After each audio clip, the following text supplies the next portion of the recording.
দেখুন West Bengal trade licence কীভাবে পঞ্চায়েতের ট্রেড লাইসেন্স অ্যাপ্লাই করা যাবে। আপনাদেরকে আমি ফুল প্রসেস দেখাবো, কোন লিঙ্কে গিয়ে করতে হবে, কী কী ডকুমেন্টস লাগবে, এগুলো আমি সব আপনাদেরকে দেখাবো। দেখুন তাহলে আমি পঞ্চায়েত ট্রেড লাইসেন্স অ্যাপ্লাই করার পুরো প্রসেসটা আপনাদেরকে দেখাচ্ছি। প্রথমে আপনারা যাবেন গুগলে গিয়ে লিখবেন শিল্পসাথী ওয়েবসাইটে যাবেন, দিয়ে প্রথমে যে ওয়েলকাম টু শিল্পসাথী এটাতে ক্লিক করবেন। ক্লিক করার পরে পেজটা খুলে যাবে। খুলে যাওয়ার পর আপনারা এখানে অপশন পাবেন অ্যাপ্লাই অনলাইনটাই ক্লিক করবেন। অ্যাপ্লাই অনলাইনে ক্লিক করার পরে এরকম একটা খুলবে।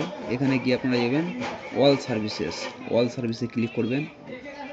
অল সার্ভিসে যাওয়ার পরে এখানে ডিপার্টমেন্ট সার্চ করবেন। পঞ্চায়েত ডিপার্টমেন্ট সার্চ করবেন। পঞ্চায়েত সার্চ করে দিলাম। Panchayat and rural development PNRD এটাতে টিক করে দেবেন, দিয়ে ক্রিয়েট ক্যাফেতে ক্লিক করবেন। ফর্মটা খুলে যাবে আপনাদের। তারপরে অ্যাপ্লাই অনলাইনে ক্লিক করবেন। অ্যাপ্লাই অনলাইনে ক্লিক করে দিলেন, ফর্মটা খুলে গেল। এবার ডিস্ট্রিক্ট নেম, ডিটেলস অফ প্রসপোর্ট ট্রেড, ডিস্ট্রিক্ট নেম, যেই ডিস্ট্রিক্টে আপনি ব্যবসা করছেন সেই ডিস্ট্রিক্টটার নাম দেবেন, ব্লক দেবেন, গ্রাম পঞ্চায়েত। যখন ট্রেড লাইসেন্সটা অ্যাপ্লাই করবেন আপনি দেখবেন যে কোন পঞ্চায়েতের আন্ডারে পড়ছে যে জায়গাটায় আপনি ব্যবসা করছেন। পঞ্চায়েতের নামটা দিয়ে দিবেন। নেম অফ দ্য ট্রেড, আপনি আপনার দোকানের নাম যেটা দেবেন সেটা এখানে লিখে দেবেন। এবার যে ধরনের ব্যবসা হবে এখানে ক্লিক করবেন। সিলেক্ট ট্রেড টাইপ, এই জায়গাটায় ক্লিক করবেন। যে ধরনের আপনার ব্যবসা হবে এখানে ক্লিক করবেন। অ্যাড্রেস অফ ডিটেলস, আপনি যে জায়গাটায় ব্যবসা করছেন যেটা অ্যাড্রেস হবে সেইটাই দিয়ে দেবেন আপনি এখানে। ভিলেজ দিবেন, ক্লিক করে এখানে ভিলেজ দিয়ে দিবেন। সংসদের নাম দিয়ে দিবেন, এখানে পাড়ার নাম দিয়ে দিবেন, এখানে পোস্ট অফিস দিবেন, পুলিশ স্টেশন দিবেন, পিনকোড দিবেন, মৌজা দিবেন। যে মৌজাটায় আপনি ব্যবসা করছেন, মৌজা নাম্বার, দাগ নাম্বার, খতিয়ান নাম্বার। অ্যাপ্লিক্যান্ট ডিটেলস দিবেন। নেম অফ দ্য অ্যাপ্লিক্যান্ট, যার নামে অ্যাপ্লিক্যান্ট করবেন তার নাম দিবেন, তিনার বাবার নাম দিবেন। এখানে আইডি কার্ড একটা দিবেন, আধার কার্ড যে কোনো একটা কিছু দিবেন। এখানে আইডি কার্ড নাম্বারটা দিবেন। টাইপ অফ ওনারশিপটা দিবেন আপনারা। পার্সোনাল হলে পার্সোনাল, যেটা হবে সেটা দিয়ে দেবেন, পার্সোনাল দিবেন। এখানে ক্যাটাগরি দিবেন, এটা জিপি সিটিজেন হবে, ক্যাটাগরিতে জিপি সিটিজেন হবে। এখানে মোবাইল নাম্বার দেবেন।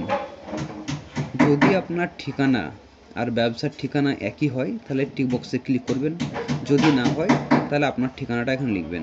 আপনার ঠিকানা যেটা হবে সংসদ, পাড়া, post office, police station, pin code যেটা হবে দিয়ে দেবেন।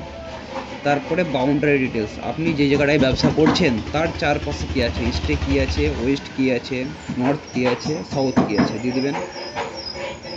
Organisation details, name of the employ, এখানে যে আপনি ট্রেড টাইপটা দিয়েছেন নেম অফ দ্য ট্রেড, এটা অটোমেটিকলি এই জায়গাটায় name of the trade company নামটা চলে আসবে, মানে দোকানের নামটা।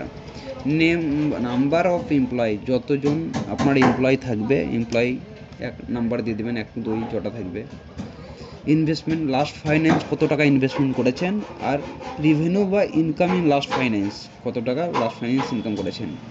এখানে ক্যাটাগরি, যদি আপনারা নট পেইং প্রফেশনাল ট্যাক্স হয়, মানে সরকারকে ট্যাক্স ছাড়াই যদি আপনারা ব্যবসা করছেন তাহলে এটাতে ক্লিক করবেন। আর যদি সরকারের বেশি টাকার ব্যবসা হয় তাহলে আপনারা এইটাতে ক্লিক করবেন। Capture investment rating 25,000 to live out then 5 lakh. তো বেশিরভাগই হবে নট পেইং প্রফেশনাল ট্যাক্স, এটাতে ক্লিক করবেন। অটোমেটিকলি টাকাটা চলে আসবে জায়গায়, দিয়ে 7 কন্টিনিউ ক্লিক করবেন। যদি আমার ভিডিওটা ভালো লেগে থাকে অবশ্যই সাবস্ক্রাইব করবেন, যাতে আপনাদেরকে আমি আরও অনলাইন প্রসেস কিছু দেখাতে পারি। আর অনলাইন সম্বন্ধে যদি কোনো কিছু ভিডিও জানার থাকে অবশ্যই আমাকে কমেন্ট করে জানাবেন, আপনাদেরকে আমি পুরো প্রসেস জানিয়ে দেবো। থ্যাংক ইউ, ধন্যবাদ।